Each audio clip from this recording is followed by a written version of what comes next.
एक तर मला असं वाटतं की तुम्ही ही UPSC करताय, तुम्हाला एक्सटर्नल मोटिवेशनची गरज नसावी, कारण हा संघर्ष इतका मोठा आहे. 1 वर्ष आपण देतोय तुम्ही ते नेहमी झालं काय काय उदाहरण म्हणजे पुढच्या वर्षी तिसऱ्या वर्षी पण जर तुम्ही मनापासून तयारी केली असेल या एक्झामची, तर मग फक्त एक्सटर्नल मोटिवेशन आहे म्हणून मी इथं जरा काय कंटिन्यू करतो असं होता काम. ज्या दिवशी तुम्हाला इतरांच्या मोटिवेशनची गरज पडली अभ्यास करण्यासाठी, समजायचं सोडून द्यायचं हे वेगळं, कारण इथं संघर्ष खूप मोठा आहे. 5-5, 6-7 वर्ष ज्यांनी प्री निघाली नाही तेही आहेत मध्ये तुमची, बरोबर. ते 32व्या 33व्या वर्षी 34व्या वर्षी आलेले लोक आहेत. मागच्या वर्षी झालाय आपण बोललो म्हणजे क्लासमध्ये UPSC व्यक्ती आहेत त्यांनी 15व्या अटेम्प्ट मध्ये ते पास झाले UPSC. विचार करा, 15वा अटेम्प्ट आहे तो असताना 35व्या वर्षी त्यांचा आहे. त्या माणसाला 35व्या वर्षापर्यंत ती मेहनत टिकून सोडून द्यायला काय म्हणजे ना, असं म्हणणार की तुम्ही तेवढं करा. गोष्ट अशी आहे की जर तुम्ही तुमची मेहनत ताकदीची असेल तर, आणि एकदा at the age of 25 plus मुलींसाठी आणि 27 प्लस मुलांसाठी मला काहीतरी कमावणं गरजेचं असतं, नाहीतर समाज मला बोलत आहे. मुलींना काय म्हणतं करून टाकतात मोकळं म्हणजे आपल्या खात्याने पाहिजे. मुलाला काय तू सांभाळ आता किती दिवस आमच्या प्रवासात म्हणजे आमच्या कामावर. तर एका सर्टन लिफ्टनंतर तुम्ही पायावर उभे होणं गरजेचे आहे. असं मध्ये 2 वर्ष 3, 4, 5 मला वाटतं एका लिफ्टनंतर थोडंसं वेगळंही शोधा. हा इकडची मेहनत थांबू नका, पण तो असं नाही की मग मी वर्ष काय करतो फक्त तर UPSC करतो आणि मी फेल होतोय पण तरी मी चुकांवर कामही करत नाही. पण तेच ते रिपीट पुढे पुढच्या वर्षी काम करा परत फेलच केली आणि एकदा काय होतं फेल व्हायला लागला माणूस की मग काम करायला स्वतः घेत नाही की माझ्यात काही विकनेस आहे, कमतरता आहे. त्यासाठी आपण जनरली शब्द स्वॉट अनालिसिस.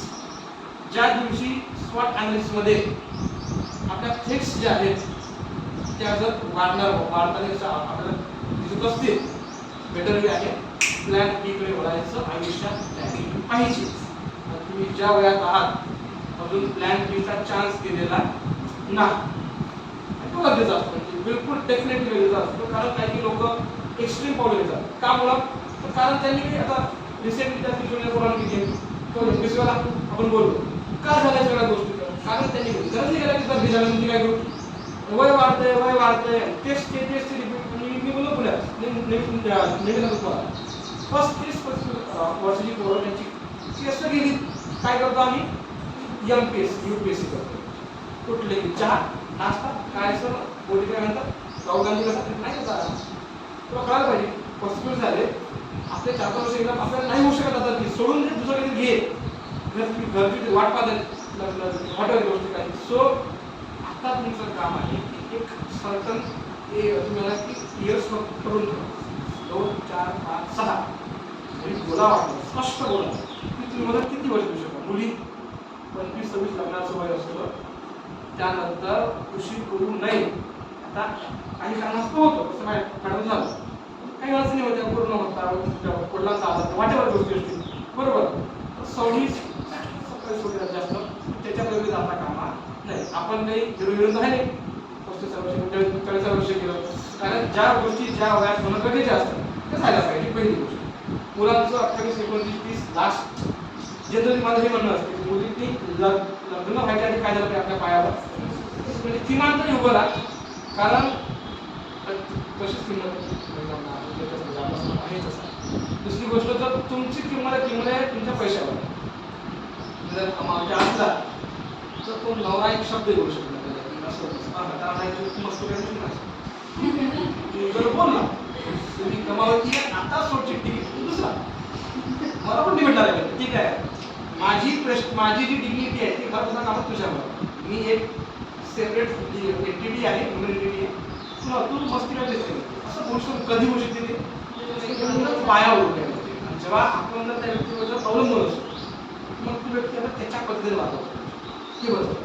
सोबत मुलांचं मत बघायचं की 25-26 बस त्याच्यानंतर आपलं इन्कम झालंच पाहिजे ॲट एनी कॉस्ट. त्या त्यासाठी आतापासून प्रयत्न सुरू राहतो. स्किल ॲक्वायर करा. IT स्किल्स आहेत घरी पण म्हणजे 10-20-30 हजार कोर्स असतो म्हणजे काहीतरी घरी करा. तुम्हाला 20 काही 4-5 लाख रुपये भेटतं वगैरे सुरू करा. तुमचं काही नाही सुरू होते आणि जेव्हा तुम्ही कमावला लागता तेव्हाच तुम्हाला समाजात किंमत भेटते. तुम्ही हुशार असाल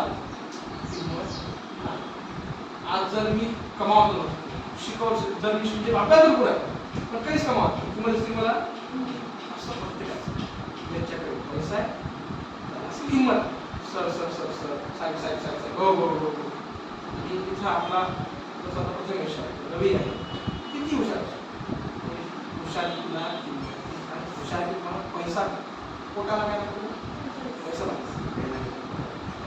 सो बेस्ट आहे की तुम्ही एज तुमचं करून घ्या. मला कोणत्या वेळापर्यंत करायचं आहे जेवढं द्या तेवढं इतक्यात आगीला द्या म्हणजे माझं नाही म्हणणं असतं तुमच्यापेक्षा हालत जेवण तुम्ही म्हणतात गेलं नाही कारण मास्क गेलं तर समस्या आपण डबल चिपकू एवढी मेहनत करा. मेहनत किती करायची कशी करायची काही लोक काय हुशार आहेत आठ ते आता समजून काय लोक जास्त वेळ लागतो तुम्ही क्वालिटी करा किती क्वांटिटी दोन्ही मॅटर करते प्रश्न असते. काही लोक तासाने अभ्यास करतात दिवसाला 12 तास असं आपल्याला किती महिन्याला किती वगैरे वगैरे तुम्हाला म्हणतो की रिव्हिजनसाठी करून ठेवा. कमीत कमी एका घटकांवर किंवा एका टॉपिकवर 4 ते 5 वर रिव्हिजन झाली पाहिजे. आज वाचल्या लगेच रिव्हिजन पहिली झोपायच्या आधी दुसरी वीकेंडला तिसरी मंथएंडला चौथी आणि 3 महिने किंवा 6 महिन्यानंतर 5 एवढं केलं तर आपण सरणार नाही. अभ्यास एवढा मोठा आहे हा संपतच नाही किती करा संपताच नाही.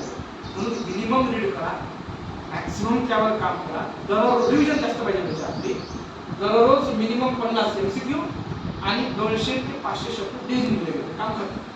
कारण MCQ किती पास आणि 200-500 रायटिंग आणि त्यांना नाही जमत रायटिंग म्हणून काही घ्या केस घड्या शर्ट आता कळ आणखी आणि आपण केलंय ना बाबा आपण तुम्हाला काय द्यायचं मग काय केलं नाव असतं निवडायची काय घेतो काय नाही निगेटिव्ह काय पॉझिटिव्ह काय विचार आहे आपलं फक्त थिंकिंग वाढायला काय लागतं येतो एकदा आपल्या डोक्याला विचार सवय लागली आणि UPSCचा अभ्यासक्रम मला पुस्तकी नाहीच आणि मला माहिती आहे पुस्तक बघितले असेल मागच्या काही वर्षांची पुस्तकात 40-50% सगळं करायचं करंट आहे म्हणा की तुम्ही सोसायटीमध्ये तुम्ही तुमचं ऑब्झर्वेशन कशा प्रकारचं आहे त्यावर आपण UPSC पास होणार आहे. पुस्तकात नाहीच आहे UPSC याचा प्रश्न होता फार कमी प्रश्न आहे पुस्तकात. म्हणून तुम्ही आपण कसं झालं पाहिजे तर उघड्या डोळ्याची जगणारी लोक असली पाहिजे.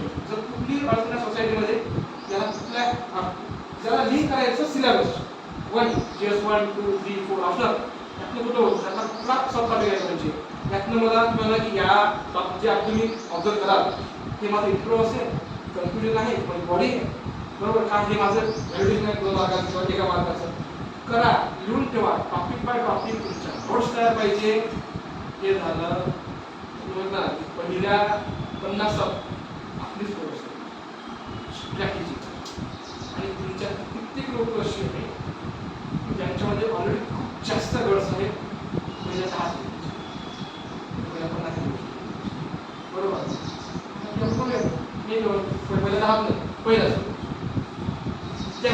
पहिलाच महाराष्ट्रातनं आजपर्यंत कोणीही पहिला आलेला तरी चालेल इतिहास आहे तिसरं आलेलं आहे पहिला आलेला आपण काय करतो इतिहास आणि मला म्हटलं तुम्ही पास झाले त्या दिवशी कुठे वाचलं पाहिजे इंडिया गेट इथून तिथं जाऊन आपण गाडी करू ऐकलं असो तिथं डीजे वाजतो आणि तुला कसा तुला आपण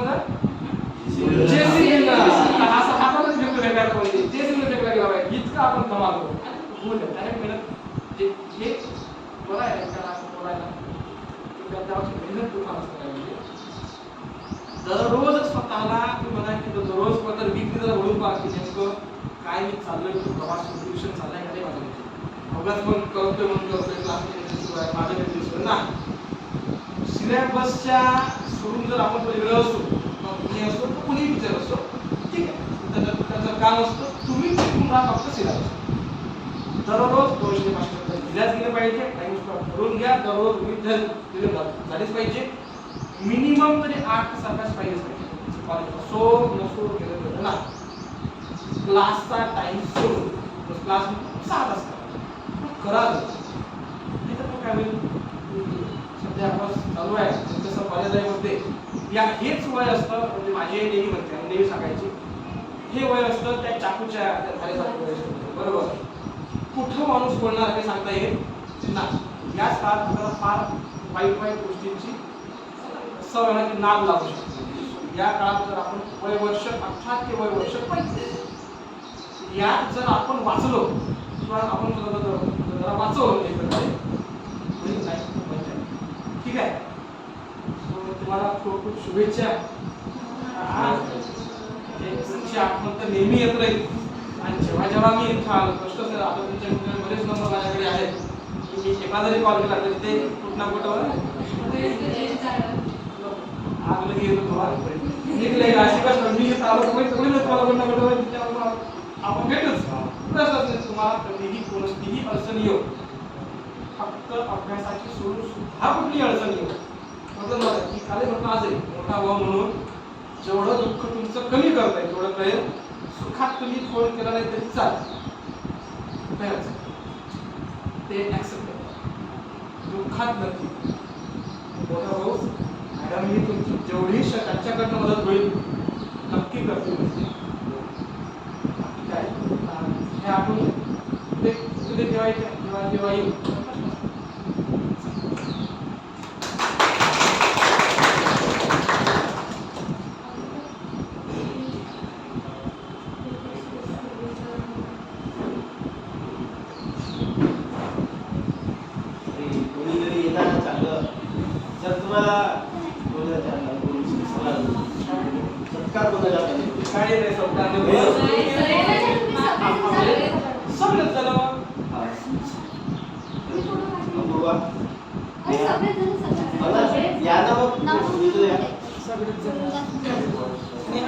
पहिले पुढे करून घ्या.